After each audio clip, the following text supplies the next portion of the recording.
Cricket के मैदान पर आज नीली जर्सी का जो जलवा आप देखते हैं, वो टशन, वो तेवर, वो रंग जो पूरी दुनिया को डराता है, वो जलवा जिसके साथ हमारी टीम दुनिया पर राज करती है, वो विरोधी की आंख में आंख डालकर जवाब देना, वो मैदान पर सिर उठाकर चलना, ये सब कुछ अचानक नहीं हुआ। इसकी बुनियाद आज से करीब 25 साल पहले लिखी गई थी।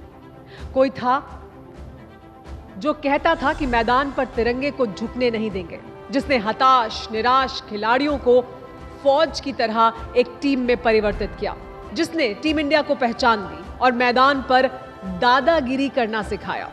देश के वो लेजेंड, टीम इंडिया के वो शिल्पकार आज टीवी 9 के मंच पर हैं। जोरदार तालियों के साथ स्वागत कर दिए भारतीय क्रिकेट टीम के पूर्व कप्तान, बीसीसीआई के पूर्व अध्यक्ष, क्रिकेट के महाराज, गॉड ऑफ ऑफसाइड, हम सभी के प्यारे दादा, जो आज देश की एक बड़ी पावर कंपनी जैक्सन के ब्रांड एम्बेसडर भी हैं। मैं आपको बुलाना चाहूंगी मंच पर, सौरभ दादा। साथ ही मैं मंच पर बुलाना चाहूंगी टीवी 9 नेटवर्क के whole time director Hemant Sharma ji को, वो आए और सौरभ गांगुली जी का अभिनंदन करें।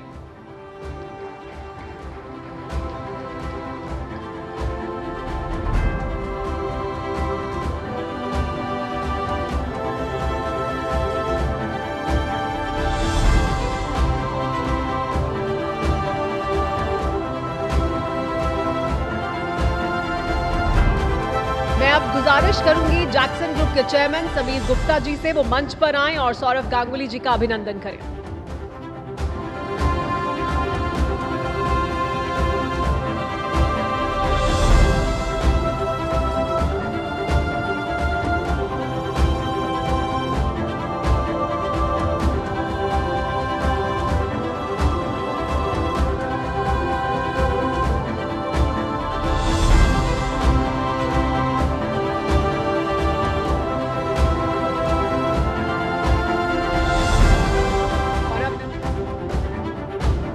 अब मैं मंच पर बुलाना चाहूंगी मेरे सहयोगी निशांत चतुर्वेदी को, जो इस चर्चा को अब आगे बढ़ाएंगे सौरभ गांगुली जी के साथ।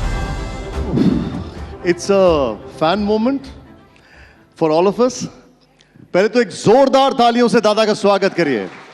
What you see now of Indian cricket team is because of Dada. I can say that. Dada, power ambassador तो आप हैं, but power packed is the word you made for Indian team. सबसे पहले जब कोई खिलाड़ी रिटायर होता है तो उससे सवाल पूछा जाता है, व्हाट कीप्स यू बिजी? मैं आपसे पूछ रहा हूं, why are you so busy, no time to rest? You know, sport में एक चीज़ है कि you retire very early, and I played my last test for India when I was 38 years of age, and I played my last IPL game when I was 40. So, which is very young for a normal person. You actually start careers at that age. So, you know, so when you finish at that early an age, you need to move on and do other things. And I kept doing things. I kept getting opportunities which I accepted, because I'm someone in life who doesn't close off on anything. You know, I feel every work is work. बड़ा छोटा कुछ नहीं होता किसी भी काम में. And I think every opportunity needs to be looked at. So, you know, it's been kind. I do so many other things. The good thing for me is people think that I'm still good enough to do things other than cricket. Cricket to hai, I do cricket, I'm still involved in cricket. But I think that's the way it is. It's better to be busy than not to be. Absolutely, Dada. And you being busy is very creative, very constructive. Dada, हमने एक shot दिखाया यहाँ पर, और मुझे याद है आपकी एक छोटी सी story, when you told the broadcasters कि भाई मैंने इतने सारे रन बनाए हैं. My daughter looks at that shot and says that ये क्या दिखा रहे हो आप? वो अभी आपका हर चीज देखती हैं, whatever you say, whatever you speak? You know, this was long time ago. She was young. I think she was about 8 or 9, and we were sitting at home watching cricket. And the Star Sports ads used to come, and they showed this. So she saw it for the first day, and then she would never understand, you know, how much cricket Dad played, what was cricket all about, because she was about 8 or 9. So then he looked at those shots for a couple of days, and he sat next to me and said, "Why did you have to do this? You know, cricket is a sport where the bat hits the ball. So, tumi jamata keno khulecho." It's a Bengali thing. So I had to explain to her that it was दादा out थोड़ा of. सा हिंदी में भी बोलिएगा हाँ, please. हाँ. तो मैंने उनको समझाया कि यार ये ना खुशी है. Yeah, absolutely. ये स्पोर्ट्स का पार्ट है नहीं, बट भारत जीता. हम गेम में बहुत पीछे थे, 5 विकेट गिर चुकी थी हमारी, 325 रन बनाने थे और वहीं से मैच जीते. तो ये खुशी का चीज़ है, क्योंकि लॉर्ड्स में वो 2002 की बात है. बहुत बड़ी बात है. हाँ, इंडिया जीतना एक बहुत बड़ा बात हाँ. था. और 6 महीना पहले इंग्लैंड आया था इंडिया में और सीरीज 3 ऑल हुआ था. 6 वनडे थे, तीनों 3-3 हुआ था और इंग्लैंड के एक खिलाड़ी ने भी वो किया था. तो मैंने कहा यार हम इंडियन हैं, हमको ये भी दिखाना था कि हम भी जीत सकते हैं. Of अब course. होता है ना यार, उम्र कम है. I was 28-29 then, maybe no, I think 2002 I was 29. तो इट्स एंड मैं ये समझता हूँ कि आप स्पोर्ट्स खेलते हो इसलिए, because sports is real. You're right. बाकी सब में तो रीटेक मिल जाता है, बट स्पोर्ट्स में नहीं मिलता. जी. आप अगर आउट हो जाते हो ना, तो अंपायर को जाके बोल नहीं सकते कि मुझे और एक बार बैटिंग करना है. जी. वो बोलेगा नहीं आप चले, आपके तो टाइम हो गए. बिकॉज इट्स रियल, और जो रियल टाइम में होता है और देश के लिए खेलते हो, उससे बड़ा चीज़ कुछ नहीं हो सकता. दादा मैं आपसे थोड़ा सा लाइटर नोट पे भी एक सवाल पूछूंगा, लेकिन सबको यहाँ पे बता दूं, जो आप टीम इंडिया को हडल करते अभी देखते हैं, वो दादा ने ही सिखाया है. वो दादा ही शुरू किया. दादा ने, जब वो दादा दौड़ते हुए आते थे और सबको जब. दादा एक बात बताइए, वो जो इतनी सारी मालाएं आप पहनते थे, अभी भी पहनते हैं? कम हो गया है, लेकिन है. अब वो मेरे माँ के लिए है. तो मेरा माँ समझता है कि इससे मैं ठीक रहता हूँ, इससे भगवान का आशीर्वाद मिलता है. तो मैं एक बार 2007 में उनको पूछा था, तो वो क्या करती थी कि जब मैं खेलने जाता था तो मेरा ये जो चेन है वो मेरे से ले लेती थी 6 दिन पहले. ओके. तो जाने के दिन सुबह वो मेरे गले में फिर डाल देती थी. जी. और हमेशा मैं एक चीज़ देखता था कि जब भी जाता था तो एक स्टोन और बढ़ जाता था. तो मैंने उनको एक दिन पूछा, यार माँ मुझे एक चीज़ बताएं कि मेरे सारे स्टार्स खराब है क्या? क्योंकि हर टूर में एक नए नए लग जाते हैं. हाँ. तो उनका यही आंसर था कि आप ज़्यादा इसके बारे में पूछना मत, जो आपको दिया जाता है आप वो पहने और जाके आप चुपचाप क्रिकेट खेले. तो घर से वो सुनने को, बट अभी भी है. आपने वो देखा होगा जब वो शर्ट उतरे हैं तो सारे जी, stones देखा हमने दिखे वो. हैं. आधी चीज़ तो मुझे भी पता नहीं कौन किस लिए है, बट माँ कहता है तो मैं डाल ही लेता क्योंकि मुझे एक आपने तो कई क्रिकेटर्स को ग्रूम किया है, पिक किया है. वीरेंद्र सहवाग की मुझे एक लाइन याद आती है. वो कहते हैं कि जितने भी भगवान है सब दादा के गले में दिखाई देते हैं. क्योंकि उसको बोलना पड़ता था कि वीरू थोड़ा डिफेंस भी कर ले. क्योंकि जब भी वो बैटिंग करने जाते थे, मैं पहला कप्तान होगा किसी खिलाड़ी को वनडे क्रिकेट में. वीरू तब टेस्ट क्रिकेट और वनडे क्रिकेट था, T20 क्रिकेट तब शुरू नहीं हुई थी. और वीरू बहुत बड़ा प्लेयर था इंडिया के लिए. मैं सब जगह कहता हूँ कि गावस्कर के बाद सबसे बड़ा ओपनर है वीरेंद्र सहवाग. और जिस तरीके से उन्होंने टेस्ट मैच में बैटिंग की, हम तो हमारे ज़माने में हम टेस्ट मैच खेल के बड़े हुए हैं. आप भी जब यंग थे तो आप भी टेस्ट मैच देख के बड़े होते थे. अभी तो T20 भी आया हुआ है. तो मैंने इतना बड़ा प्लेयर बहुत कम देखा है. तो मैं वनडे में जब वो खेलता था तो शायद मैं एक ही कप्तान होगा, वो ओपन करते थे कभी कभी मेरे साथ, कभी सचिन के साथ. तो मैं जाके बोलता था उनको कि वीरू थोड़ा डिफेंस कर ले, वनडे क्रिकेट में थोड़ा सा डिफेंस कर ले, कि इतना मारते थे वो. तो इन सब के साथ मेरा रिश्ता बहुत अच्छा था, क्योंकि उनकी शुरुआत हुई मेरे ज़माने में. मैं कप्तान था, उनको मैं स्टेट से उठा के लेके आए, you're right. देश के लिए खिलाए और वो सक्सेसफुल भी हुए. ज़िंदगी में जब आप देश के लिए खेलते हो, किसी भी टीम में खेलते हो, तो आपके साथ ना रिश्ता बन जाता है. क्योंकि साल में 6-7 महीने एक साथ, जितनी टाइम आप उस समय फैमिली के साथ गुजारते थे उससे ज़्यादा प्लेयरों के साथ गुजारते थे, तो वो रिश्ता बन जाता था. दादा आप बैक भी करते थे अपने प्लेयर्स को. करना ही पड़ता. वो स्टोरी बताइए, कैसे आपने वीरेंद्र सहवाग को बोला कि अब तुम ही ओपनिंग करोगे? वो तैयार नहीं थे उसके नहीं, लिए? बैक करना तो बहुत ज़रूरी है, क्योंकि क्रिकेट एक टीम स्पोर्ट है. आप खुद तो अकेला टीम को जिता नहीं सकते. आपके 11 खिलाड़ी अच्छे खेलेंगे तो तभी आप जीतोगे. और ये जब यंग लोग आते थे, वीरू हो, जहीर हो, MS धोनी हो, युवराज सिंह हो, मोहम्मद कैफ, हरभजन सिंह, क्योंकि मैं जब देश के लिए पहली बार खेला तो मुझे लगा था कि ये चीज़ मेरे लिए होना बहुत ज़रूरी था, कि कोई आके कप्तान या सीनियर प्लेयर आके बोले कि भाई मैं तेरे साथ हूँ, तुझे मौके मिलेंगे, तू बिना डर के खेल. क्योंकि प्रेशर बहुत होता है उस लेवल पे. एक तो इतने खिलाड़ी खेलते हैं, उससे आपको चुना जाता है. 4-5 इनिंग आपके ख़राब चले गए तो शायद वो आप ड्रॉप हो जाएंगे, नए खिलाड़ी आ जाएगा, और शायद इंडिया में इतना टैलेंट है कि आपको आगे मौका ही ना मिले. तो मेरा ये वसूल था कि यार जिसको मौका दूंगा उसको कॉन्फिडेंस भी दूंगा कि तू जाके परफॉर्म कर. I believe one thing in life, you never pick people to fail. तो फिर मैं कप्तान ही नहीं हूँ. अगर मुझे सिर्फ प्लेयर रिप्लेस करना है तो मेरा काबिलियत क्या है? आपको प्लेयर बनाने हैं, आपको क्रिकेटर्स बनाने हैं, और किस तरीके से बनाने हैं। मेरे पास कोई हार्ड एंड फास्ट रूल नहीं था, और मैं अपने एक सोच से चलता था कि अगर खिलाड़ी को अच्छा खेलना है तो उसको कॉन्फिडेंस देना है, क्योंकि मैं समझता हूँ कि किसी के ऊपर इतना प्रेशर मत डालो कि वो टूट जाए। गेम प्लेयर बनाने के लिए है, प्लेयर तोड़ने के लिए नहीं। और टैलेंट इंडिया में अभी देखो, अभी T20 वर्ल्ड कप आप जीते हैं, बल्लेबाजी हमने इतनी ताबड़तोड़ की, छक्के ही मारते हैं सब। मुझे अभी भी याद है आपके चैनल में मेरा एक इंटरव्यू आया था मैच से पहले दिन, कहता है, मैंने से पूछा था कि इंडिया का क्या लगता है। मैंने कहा इंडिया जीतेगा, क्योंकि इंडिया के बैट्समैन सिर्फ छक्के ही मारते हैं। तो उस समय सहवाग इतने, उस समय में 2002, 3, 4, 5 जो खिलाड़ी था, जो मुल्तान में उन्होंने ट्रिपल सेंचुरी बनाई, मुरलीधरन के सामने उन्होंने बॉम्बे में एक दिन में 290 रन बनाए, अनथिंकेबल था उस समय। तो खिलाड़ी ऐसे थे कि आपको बैक करना बहुत ज़रूरी था, जिससे कि वो अपनों को खुद को एक्सप्रेस कर सके। मैं बिलीव करता हूँ कि अगर आप लीडर है, अगर आप कैप्टन है, तो आपके साथ जो आपकी कोलीग्स है, जो आपके साथ काम करते हैं, आपके साथ खेलते हैं, उनको आपको ऐसा प्लेटफॉर्म देना चाहिए जहाँ वो एक्सप्रेस करे अपने आप को, रिस्ट्रिक्ट ना करे, ये डर से ना खेले। क्योंकि मेरे दिमाग में ये था कि गेम में हार जीत होती रहती है, हारेंगे लेकिन जीतेंगे भी। मुझे ड्रॉ नहीं चाहिए, और मुझे वैसे खिलाड़ी चाहिए जो जिताएंगे।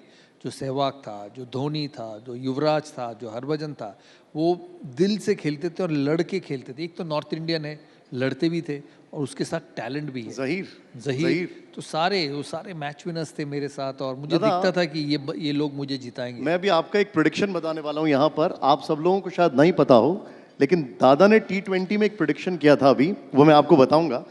लेकिन दादा, अगर अभी की जो T20 है, सपोज करिए इसमें कुछ आपको सिलेक्शन में कुछ चेंज करना है, कुछ इधर उधर करना है, आपकी चॉइस क्या होगा?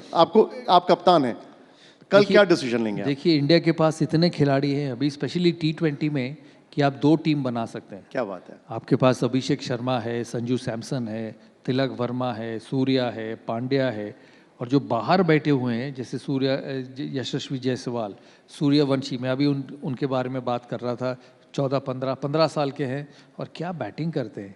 आपके पास ऋषभ पंत है, जिसको मौका ही नहीं मिलता, श्रेयस अय्यर को मौका नहीं मिलता।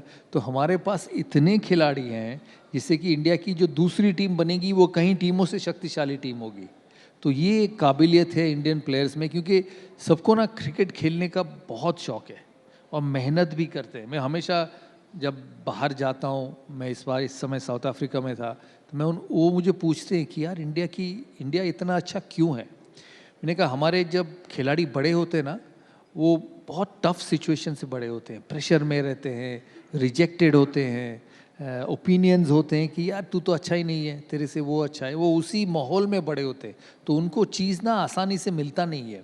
इंडिया में मौका मिला तो आसानी से नहीं मिलता, अगर मौका मिला तो एक लेवल पे परफॉर्म करना है, क्योंकि आपके जो पिछले प्रेडिसेसर्स थे वो एक लेवल पे परफॉर्म किए, तो उनको वो हार्ड ग्राइंड से बड़ा होना पड़ता है, जिससे कि वो टफ बन जाते हैं, और इसीलिए वो अच्छे खिलाड़ी बनते हैं, because their upbringing is very very tough, and उससे they become strong, they become mentally tougher and physically stronger. की करना ही है कि मेरे पास नहीं करने के अलावा और कोई चारा ही नहीं है अगर मुझे क्रिकेट खेलना है तो इसीलिए मैं समझता हूँ हमारे पास जो खिलाड़ी, अभी IPL शुरू होगा, IPL में आप इतनी टैलेंट देखेंगे जिससे कि इंडिया की 2 टीम बन सकते हैं, और इंडिया की ये क्रिकेट की डोमिनेंस बहुत समय तक चलेगा। दादा, अगर आपकी कप्तानी में हम इनमें से 3 खिलाड़ियों को पिक करें, आपको लगता है वो कौन से खिलाड़ी होने चाहिए थे जो आपकी काश उस समय आपके पास होते? तो 3 खिलाड़ी। एक विराट कोहली, जसप्रीत बुमराह, ओके, ये दोनों जो उस टीम में वॉक इन कर सकते थे, विराट कोहली, जसप्रीत बुमराह। MS धोनी था तो ऋषभ पंत के लिए मुश्किल, ये 2 शायद आराम से वॉक इन करते थे, बाकी सबको थोड़ा सा वेट करना पड़ता। एक को आपने टेस्ट का कैप्टन बनाया, उसका नाम नहीं लिया आपने, रोहित शर्मा वनडे क्रिकेट में वॉक इन करेंगे आराम से इंडिया के लिए, T20 और 50 ओवर्स क्रिकेट में। मैं टेस्ट की बात कर रहा हूँ, और रोहित शर्मा इंडिया के बहुत बड़े कैप्टन है, मशहूर कैप्टन है, और कैप्टन इसीलिए बने थे कि उन समय जो मैं बोर्ड का प्रेसिडेंट था उस समय, तो हमको ये लगा था कि मैं प्रेसिडेंट था और जय शाह सेक्रेटरी थे, तो उनको ऐसा लगा था कि इस समय की वो सबसे बेहतरीन कप्तान होंगे। विराट कोहली ने कप्तानी से मना कर दिया था, तो उस समय रोहित शर्मा ही सबसे बड़ा अच्छा और अच्छा रिप्लेसमेंट था। उन्होंने आईपीएल भी जीते मुंबई इंडियंस के लिए 4-5 बार, तो वो उस चीज़ से उनको चुना गया।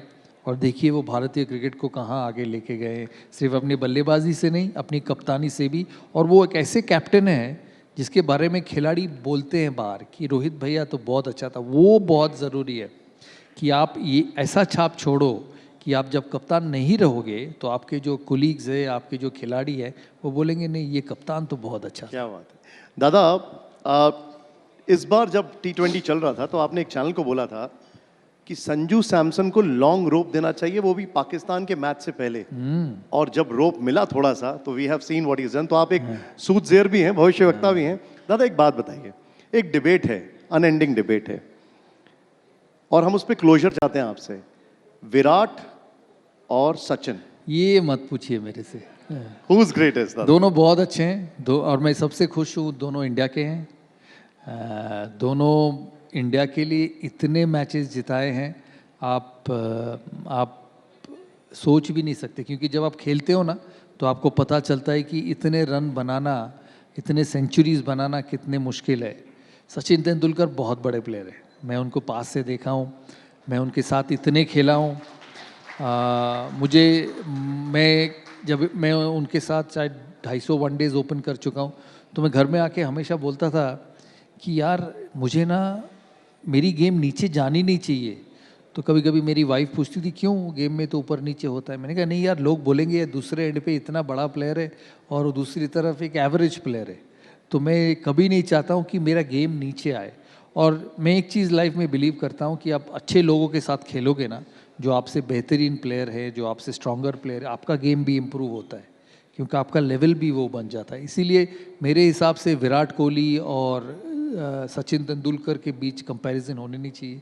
दोनों भारत के हैं, बट मैं सचिन को बहुत पास से देखा हूँ और बहुत बड़े प्लेयर है वो। दादा आपने बोला कि वो बहुत बड़े प्लेयर हैं, तो god of cricket and god of offside दोनों साथ खेलते थे। We are blessed to see those days. हाँ, बहुत मैचेस एक साथ खेले और एक अच्छा रिश्ता भी था दोनों में, क्योंकि ओपन करते थे। हाँ। ओपन करके भारत के लिए खेलते थे। दोनों ने 10-10 हज़ार से ज़्यादा रन बनाए वनडे क्रिकेट में। बट मेरी एक कंप्लेन थी उसके सामने कि कभी वो स्ट्राइक लेते नहीं थे। अच्छा। हाँ, हमेशा मुझे ही बोलते थे कि तू स्ट्राइक ले, क्योंकि उनको जो शोर मचता था ना जब पहला बॉल होता था, उनसे उनका डिस्ट्रैक्शन होता था। तो मैं उनको कभी कभी बोल देता कि जाके कि सच मेरा उतना कॉन्फिडेंस ठीक नहीं है, तू स्ट्राइक ले। तो उसका 2 आंसर था। जब वो अच्छा खेलता था तब वो बोलता तो सब ठीक चल रहा है, तू स्ट्राइक ले। और जब वो खराब खेलता था तो वो बोलता था मेरा फॉर्म ठीक नहीं है, तू स्ट्राइक ले। तो हमेशा स्ट्राइक मुझे ही लेना पड़ता था। बट लेकिन मेरे बहुत अच्छे दोस्त हैं और इतना बड़ा खिलाड़ी मैंने नहीं देखा हूँ। इतने, ये तो आपने मेरे सवाल का, उस समय इतने गेंदबाज होते थे हर टीम में। अब वेस्ट इंडीज़ में जाओ वॉल्श, एम्ब्रोस, बिशप, अब ऑस्ट्रेलिया में जाओ मगरा, ली, गिलेस्पी, शेन वॉर्न, अब पाकिस्तान में चले जाओ वसीम, वकार, शोएब, अब इंग्लैंड में चले जाओ, साउथ अफ्रीका चले जाओ, हर टीम में बहुत बड़े बड़े बॉलर होते थे और वो उन सब के सामने जिगर से खेला है। 100 शतक बनाना इतना मतलब नामुमकिन है, और एक बंदे ने किया और मैं उसको 14 साल से देखा हूँ। अंडर 15 एक साथ खेले थे और इसकी जो प्रोग्रेस है, you know, we as Indians are extremely proud. दादा एक और सवाल, ग्रेटेस्ट कैप्टन सौरव गांगुली या Mahendra Singh Dhoni? Mahendra Singh Dhoni. You being too humble था, you being too humble. Mahendra Singh आप लोग किसको कहेंगे? नहीं दादा, महेंद्र सिंह धोनी वर्ल्ड कप जीते हैं, मैं तो वर्ल्ड कप रनर्स अप रहा हूँ। 3 वर्ल्ड कप कप्तानी की है भारत के लिए। हमारे समय T20 होता नहीं था, चैंपियंस ट्रॉफी और world cup, but MS Dhoni ने जीता है। तो मैं वाइट बॉल क्रिकेट में MS धोनी बहुत बड़ा कप्तान है और रांची से हैं, ईस्ट जोन से हैं, और मुझे बहुत गर्व होता है कि वो छोटे से शहर से आते हैं, झारखंड, रांची, जहाँ पे पहले कभी किसी ने खेला ही नहीं, देश के लिए कभी खेला ही नहीं, और वहीं से आके इतना बड़ा खिलाड़ी बनना देश के लिए, ये बहुत गर्व की बात है। जिससे कि अभी आप ईशान किशन को देखते हो, वो भी झारखंड से आते हैं। अपने इलाके से, अपने स्टेट से अगर कोई बड़ा बनता है ना, तो उसका इम्पैक्ट जो आगे के खिलाड़ी है वो आते हैं उसके ऊपर बहुत होता है। वो कॉन्फिडेंस होता है कि अगर माही कर सकता है तो मैं भी कर सकता हूँ। तो ईशान किशन और आगे भी आप खिलाड़ी देखेंगे बहुत सारे। सूर्यवंशी है, वो तो बिहार से है, वो झारखंड से नहीं है, बट उस समय सेम था जब धोनी खेलता था। तो वो भी धोनी को देख के ही बड़े हुए हैं कि यार धोनी भैया मेरे बाजू में रहते और इतने बड़े बड़े छक्के मारते थे। मैं यंग धोनी को ज़्यादा पसंद करता था, मैच्योर्ड धोनी से, क्योंकि इतनी आसानी से छक्के मारते हुए मैंने बहुत कम लोगों को देखा। इतने बड़े बड़े बाल MS धोनी और प्रेशर में इतने लंबे लंबे छक्के मारना। तो मुझे गर्व है कि मैं बंगाल से था और वो झारखंड से हैं। दोनों स्टेट ऐसे हैं कि जहाँ बड़े प्लेयर नहीं बनते थे, जैसे बॉम्बे में बनता था, दिल्ली में बनता था, बेंगलोर में बनता था। उस समय हमारे समय हम जब छोटे थे तो वहाँ से उतने बड़े प्लेयर नहीं बनते थे। तो इसीलिए धोनी के लिए बहुत गर्व है। Dada, it's such an honour to have you and thanks Jackson Power के लिए। और अब मैं समीर जी को पहले यहाँ पे प्लीज जरा चेयर लगाइए, और मैं समीर जी को यहाँ पर बुलाना चाहूँगा। पहले चेयर आने दीजिए समीर जी यहाँ पर। और दादा, जैसा हमने कहा कि इस शो का नाम है पावरफुल महाराजा, और ये सिर्फ आपके क्रिकेट के लिए नहीं है, ये आपकी एक नई पावर की पारी भी है, वो है जैक्सन के साथ। आइए प्लीज समीर जी कम। और आज सौरव गांगुली सिर्फ एक क्रिकेटिंग लेजेंड नहीं है, बल्कि जैक्सन के ब्रांड एम्बेसडर के रूप में एक नई शुरुआत कर रहे हैं। और इस बातचीत को आगे बढ़ाने के लिए मेरे साथ हैं जैक्सन के chairman Shri Sameer Gupta ji. Thank you Sameer ji. पहले तो थैंक यू वेरी मच। आपने एक्चुअली एक पावर एम्बेसडर को ही चुना है। Actually he is a legend. Sameer ji, आपको कब लगा कि सही समय है जैक्सन अपने साथ दादा जैसे चेहरे को जोड़े? तो ये कोई समय या टाइमिंग का डिसीजन नहीं था। I think it was more of alignment what we had with Sourav Dada. इन्होंने अभी इतने स्टोरीज शेयर करे अपने क्रिकेट के करियर में। मैं कोइंसिडेंसेस में भी बिलीव नहीं करता। आई think it was a planned incidents by the universe that we kind of partnered and joined hands. And when I say alignment था, हमारी वैल्यू सिस्टम जो हम शेयर करते हैं दादा के साथ और जैक्सन की जो लीडरशिप है उसमें सिग्निफिकेंट अलाइनमेंट है। एक एग्जांपल मैं लूँगा सर्वेंट लीडरशिप का, जो मैं आज दोपहर में भी इनसे बात कर रहा था। Whereas a leader, as a captain, we work for our teams, and like he said, you know, his role was as a captain to produce more players within the team.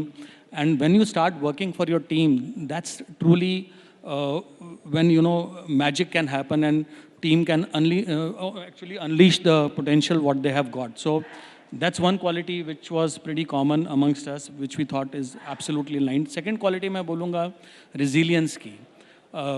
Always fighting का attitude, never give up attitude, being in a solution mode. Problem कितनी भी आ जाए हिम्मत ना हारना, अपनी team को हमेशा बैक पे पैट करना, the point we were making earlier also. And finally, I will also say of consistency. We are a 80-year-old company now, approximately 78 to be more precise. And इस 78 ईयर्स में बहुत उतार चढ़ाव देखे, बहुत अप्स एंड डाउन्स देखे, but resilience था, consistency थी। ये क्वालिटीज़ देख के हमें लगा कि इनको भी यही लगा, शायद मेरे को तो डेफिनेटली लगा। पहली मीटिंग जब हमारी हुई, हमने शेक हैंड नहीं करा था, but we both walked out of the room with a smile on our faces. It was a unsaid shaking of the hand कि yes, we are going to be working together. That's how we decided to partner. You're absolutely right. Resilience और leadership, दादा is a चलता फिरता system for us to learn. दादा, जब Jackson ने आपसे संपर्क किया, they got in touch with you, आपका पहला रिएक्शन क्या था? मैं जब समीर जी और उनके जो कोलीग्स हैं उनसे मिला, इनकी एक लेगेसी है। जो सबसे बड़ी चीज़ मुझे लगा कि एक जो कहते हैं ना, जो क्वालिटी एंड क्लास, वो इनको जब इनको पहले जानता नहीं था। मैं जब पहली बार मिला, जब मुझे कहा कि मिलने चाहते हैं, तो मैं कंपनी का थोड़ा प्रोफाइल, क्या करते हैं, कितने सालों से बिज़नेस में हैं, वो चीज़ मैं देख के आया था। फिर जब इनसे सामने मिला, क्योंकि आप जब किसी के साथ जुड़ते हो, 1 साल नहीं, 2 साल नहीं, ज़िंदगी के साथ जुड़ते हो, और आपका वो जो ब्रांड है, जो जैसे उन्होंने कहा लेगेसी, 78 ईयर्स ओल्ड कंपनी उनके ग्रैंडफादर ने शुरू की थी। एक्चुअली उनका नाम था जय किशन गुप्ता, जिससे कि बना है जैक्सन। आज मैं पहली बार आज सुना उनसे, उन्होंने जब मुझे कहा, तो उन्होंने जनरेटर से शुरू की, उसके बाद डाइवर्सिफाई किए, ऐसे सोलर पे, एनर्जी पे, ग्रीन पे, इंफ्रास्ट्रक्चर पे। तो मैं समझता हूँ जो आपकी जो लेगेसी हो, आपकी जो सक्सेस हो, वो लॉन्जिविटी के साथ बहुत जुड़ा रहता है। आप इस तरीके से देख सकते हैं, आप अच्छे हो इसीलिए लंबे समय तक चले, या लंबे समय तक चलने के लिए आपको अच्छा बनना पड़ा। स्पोर्ट्स में भी वो सेम कनेक्शन है। आप तेंदुलकर की बात करते हैं, कोहली की बात करते हैं, 100 मैचेस, 100 शतक बनाए, 600-700 मैचेस खेले, मैं 500 मैच खेला हूँ इंडिया के लिए। तो वो एक लिंक होता है कि आप अच्छे हो इसीलिए खेले, कि आपको उतना समय खेलने के लिए अच्छा बनना पड़ता है। तो जिस तरीके से आप देखे हो, तो इसमें एक जो कहते हैं ना अचीवमेंट बोलें, इसमें आप सिस्टम्स बोलें, इसमें आप एक्सेप्टेंस बोले मार्केट में, क्रेडिट, क्योंकि प्रेशर सबके ऊपर रहता है। अगर मैं जब इंडिया के लिए खेला, या सचिन खेला, या कोहली खेला, बहुत सारे ऐसे प्लेयर्स थे जो उनको अगर आप मौका देते वो भी अच्छा कर पाता, बट आपको आपका जगह पकड़ के रखना था परफॉर्मेंस थ्रू। तो मैं यही समझता हूँ कि ये कंपनी जो इतने समय से अपने आप को मार्केट में, और मैं आज वो बोल रहे थे कि हम 2000 करोड़ थे, अभी बिलियन डॉलर की कंपनी हो गई। मेरे लिए वो यार्डस्टिक नहीं है, वो एक पार्ट ऑफ यार्डस्टिक है। वो तो बिजनेस में आपके नंबर्स होना बहुत ज़रूरी है, बट आपकी जो क्रेडिबिलिटी, आपकी जो एक्सेप्टेंस, आपकी जो लोगों तक पहुंचना, और आप हर चीज़ में डाइवर्सिफाई करते हो और वहाँ पे भी आपको एक्सेप्टेंस मिलना, आपकी जो अडेप्टेबिलिटी एबिलिटी है, लोगों के पास पहुंचने एबिलिटी, वो सबसे ज़रूरी होता है। क्योंकि गेम तो बहुत लोगों ने खेला है, टेस्ट खेले हैं, बट छाप छोड़ने वाले खिलाड़ी बनना चाहिए। जो आप MS धोनी के बारे में बोले, आप विराट कोहली के बारे में बोले, तेंदुलकर के बारे में बोले, सहवाग के बारे में बोले, राहुल द्रविड़ के बारे में बोले, ये सब खिलाड़ी छाप छोड़ के गए, देश को आगे लेके गए। तो मैं समझता हूँ जैक्सन ऐसा एक ब्रांड है जो बिजनेस वर्ल्ड को अपनी काबिलियत से आगे लेके गए हैं, और इसीलिए मेरे लिए उनके साथ जुड़ना मेरे लिए बहुत रिस्पेक्ट की बात है। दादा, लेगेसी समथिंग जो हम बड़े अच्छे से समझ सकते हैं। एक लेगेसी आपकी है और एक आपकी फैमिली की लेगेसी है जो कोलकाता में है, वो भी बहुत साल पुराना एक बिजनेस है। वो लेगेसी हम समझ सकते हैं, वी कैन कनेक्ट टू इट। आसान भाषा में समीर जी, जैक्सन क्या करता है? Very interesting question. आसान भाषा में मैं यही बोलूँगा कि जैक्सन रिलेशनशिप्स बनाता है, और बिज़नेस तो उसका एक बाय प्रोडक्ट है। बिजनेसेस की बात करूं तो हमारा जो बिज़नेस मॉडल है बहुत यूनिक और इंटीग्रेटेड बिज़नेस मॉडल है। हम मैन्युफैक्चरिंग करते हैं, हम डेवलपर हैं, हम EPC कॉन्ट्रैक्टर हैं, O&M करते हैं, और अब हम सर्कुलर इकोनॉमी की तरफ भी इन्वेस्टमेंट्स कर रहे हैं। मैन्युफैक्चरिंग में ऑफ कोर्स हमारे ग्रीन जेनसेट्स हैं जो लेगेसी बिजनेस है, पिछले 50-60 साल से चलता आ रहा है। Then we are manufacturing solar modules, now getting into manufacturing of solar cells, we are manufacturing BESS, we are getting into or already have got into defense related equipment. Then we are manufacturing electrolyzers, we are producing biogas, we are producing ethanol. Now hydrogen के 2 projects हमारे एक आंध्रा में और UP में आ रहे हैं। EPC में हम सोलर EPC कर रहे हैं, लगभग करीब 8 या 9 कंट्रीज़ में काम कर रहे हैं as we talk, and that is a significant part of the business though. We are doing substation, transmission, metro, railways, now got into civil as well, water distribution, and plus as I said O&M के contracts भी हम लेते हैं related to renewable energy. Basically हमारी theme is sustainability. Whatever businesses we have got into, EV मैं आपको बताना भूल गया, we just got into EV. हमारा पहला EV अगले 4 या 5 महीने में is going to be on the roads, which is going to be a 3-wheeler cargo, 3-wheeler cargo, which is going to be there, as I said, on the roads very shortly. So जितना भी आपने देखा होगा, जो भी हमारा theme है, चाहे वो लेगेसी बिजनेस हो या जो भी हमने जिसमें इन्वेस्टमेंट्स करी हैं, all around sustainability. Diverse, focused and very consumer centric profile. लेकिन इंडिया जब एनर्जी ट्रांजिशन की बात करता है और नेट जीरो की बात करता है, तो एक्चुअल ग्राउंड पे क्या स्टेटस है? ग्राउंड पे अगर आप डाटा देखें, I think there is a significant impact. अगर मैं पिछले 10 या 12 साल की जर्नी देखूं इस कंट्री की, as of today as we talk, installed capacity power की इज़ अबाउट 520 गीगावाट, जिसमें से मोर देन 50% रिन्यूएबल पावर से आती है। I think it's a great achievement what we have seen as a country in last 10 years, which we could have never dreamed of maybe way back in 2010 और 12। और मुझे अच्छी तरह से याद है 2012 में जब हमने डाइवर्सीफाई करा था सोलर में, we had put 2 power plants in Rajasthan, and तब हम बिजली, गवर्नमेंट की सब्सिडी होती थी, बिजली बेचते थे हम 12 रुपये पे, 9 रुपये पे, 8 रुपये पे, धीरे धीरे करते करते 6 पे आई। और आज का जो टैरिफ है वो लगभग 2.5 और 3.5 रुपये के बीच में वेरी करता है, डिपेंडिंग ऑन पावर प्लांट का साइज़ क्या है, रूफ टॉप है या लैंड बेस्ड पावर प्लांट है। अब आप देखें 2.5 या 3 रुपये is a sustainable model. It's a business case. It is cheaper than the grid. So no longer government has to subsidize it to make it popular. That's why adoption is so high. So this is the kind of transition we have seen in last 15 years. And net zero, हमारा target as a country to be net zero by 2070. The initiatives what government is taking, what industry is taking, I don't see any reason why we will not be net zero by 2070. जब इतना बड़ा transition हो रहा है, इतना बड़ा बदलाव हो रहा है, तो कंपनीज के लिए सबसे बड़ा चैलेंज या चुनौती क्या होगी? अगर मैं स्पेसिफिकली अपने सेक्टर की बात करूं, देखें fundamentally with every opportunity lies a challenge, likewise in every challenge there is an opportunity. So अगर मैं रिन्यूएबल सेक्टर की बात करूं खासकर, तो there are challenges around execution on the ground. हमारे को लैंड रिलेटेड इश्यूज आते हैं, ट्रांसमिशन का हमारे पास इंफ्रास्ट्रक्चर उतना नहीं है जितना डिमांड है, which of course these are the issues which government is aware of, and as an industry and government we are collaboratively working to solve the issues. Then solar power या even wind power, if you of course I am sure everybody would understand, it's intermittent power. You can't store the power because अगर sun है तो ही power बनेगा या wind है तो ही power बनेगी। तो storage एक हमारा issue है जिस पे बहुत काम चल रहा है।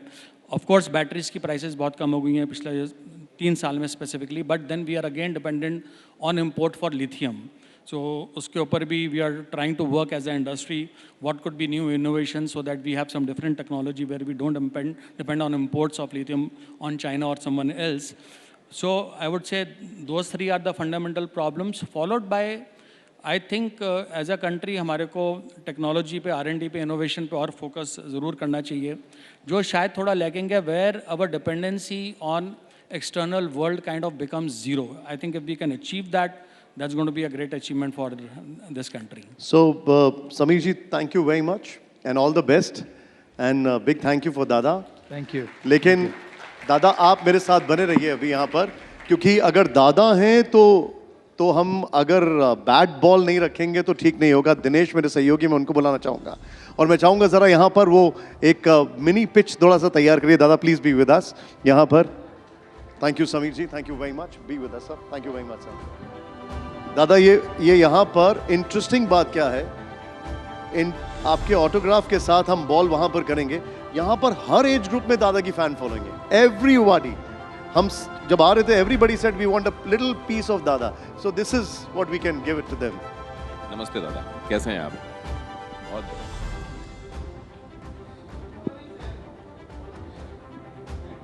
तो वो जिनको दुनिया ऑफ साइड का भगवान कहती रही, वो जिन्होंने कभी बाएं हाथ के गेंदबाज को तो एक्चुअली गेंदबाज माना ही नहीं, ऑफ साइड के भगवान मार्कर सौरव गांगुली। और एक दिन ऐसा भी होगा कि वैसे तो दादा आपको कवर बहुत किया है। Marker, we need a marker. हाँ, मेरे पास पेन तो है लेकिन sign it and we will throw it in this. If this is working please check. We have got a marker. Even this is working. Yeah, it's working. दादा का हाथ है तो काम होने So I'll लगता give him the. I'll. हाँ दादा. Okay, you have to. He will throw the ball at you. जी.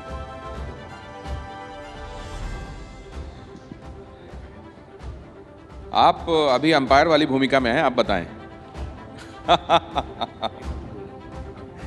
तो अब ये चुनौती मेरे सामने है। दादा को क्रिकेट में इतने बड़े नामों में से एक को मैं गेंद डाल रहा हूं जिसने गली क्रिकेट भी शायद अच्छे से कभी खेली हो। हाँ, पहले नो बॉल, ये इशारा भी हो गया। देखिए अंपायर यहाँ बड़ी Actually, it's a soft ball, so don't get afraid of it. It will not hurt you. So it's a soft ball. लेकिन दादा जब आप ऐसे खेल रहे होंगे तो बॉल तो इधर जाने के चांसेस ज्यादा होंगे, ऑफ साइड में, ऑन साइड में। वाओ, और ये तो सीधे आपने अंपायर के पास ही फेंक दी। नहीं, अब ये बारी आपकी है। Good good good good good. तो अब स्ट्रेट ड्राइव की डिमांड है दादा। क्या बात। Dada, if you can please sign this. Please sign. तो ये शॉट्स ऑन द डिमांड है, लेकिन असल में लोगों की ये स्ट्रेट ड्राइव हो तो गई, लेकिन बॉल उधर नहीं गई, तो लोग ये कह रहे हैं नहीं, फिर उसके लिए आपको कहना पड़ेगा कि आप ये Thank you very much.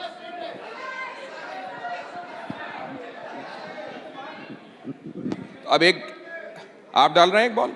अच्छा,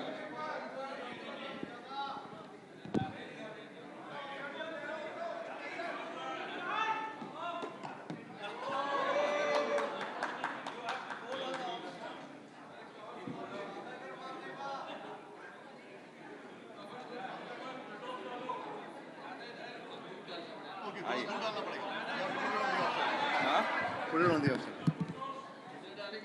Here it comes. Let's see who's the lucky one here. There you go.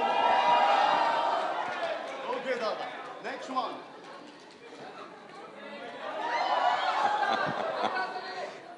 Drop catch. तो पहले इस पे आप ऑटोग्राफ करा लें।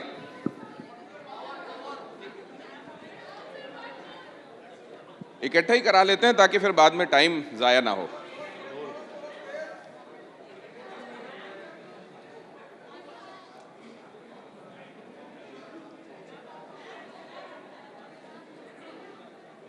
Dada, and do sign this bat also once, please.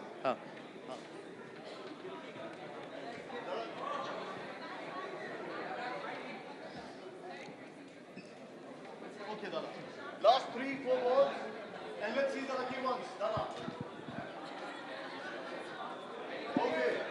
Got it offside.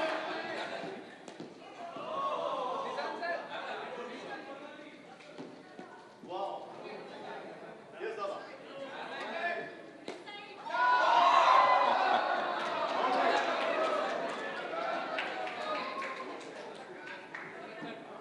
Oh, Good, good. Give me the mic.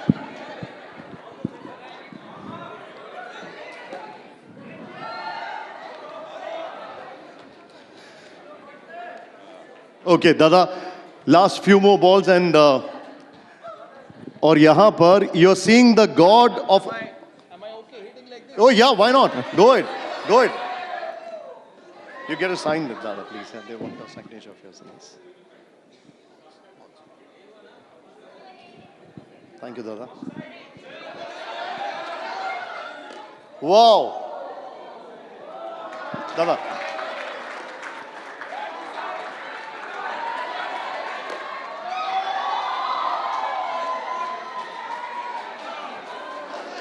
We'll sign it. We'll sign it for you.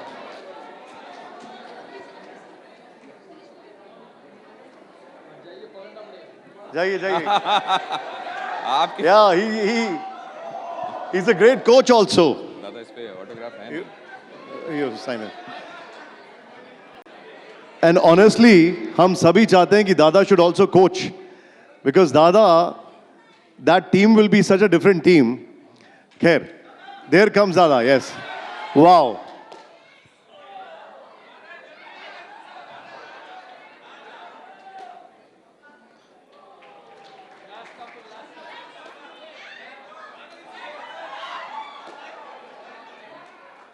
That's a moment, Dada.